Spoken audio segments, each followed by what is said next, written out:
Colonel David اور major dart دونوں ہی اس پرانے معبد کے نیچے بنے ہوئے تہہ خانوں میں موجود تھے۔ ایک طرف بیٹری سے چلنے والا ایک چھوٹا سا لیمپ جل رہا تھا جس کی مدھم سی روشنی میں وہ حوالے ہی نظر آ رہے تھے۔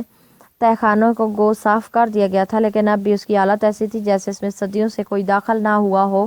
ایک طرف دیوار کے ساتھ لوہے کے سٹینڈ پر ایک مستطیل شکل کی مشین رکھی ہوئی تھی جس پر بے شمار چھوٹے چھوٹے مختلف رنگوں کے بلب جل رہے تھے۔ وہ دونوں اس مشین کے سامنے لوہے کی فولڈنگ کرسیوں پر بیٹھے ہوئے تھے۔ اس کے ساتھ مزید 4 افراد تھے جنہیں اوپر معبد کے ٹوٹے ہوئے کمروں میں چھپایا گیا تھا تاکہ کرنل ڈیوڈ کے حکم پر وہ فوری طور پر کارروائی کر سکیں، جبکہ 10 مزید افراد کو میدان کے دوسرے کونوں پر مختلف سپاٹس پر چھپا کر بٹھایا گیا تھا، لیکن ان سب کو سختی سے حکم دے دیا گیا تھا کہ جب تک کرنل ڈیوڈ ٹرانسمیٹر پر حکم نہ دے انہوں نے نہ ہی کسی صورت میں سامنے آنا ہے اور نہ ہی کوئی کارروائی کرنی ہے۔ مشین کے درمیان ایک چھوٹی سی سکرین روشن تھی۔ اس پر سپر کالونی کی سائٹ کا منظر موجود تھا جہاں سپر کالونی کی عمارتیں اور اس کے سامنے خاردار تار موجود تھی۔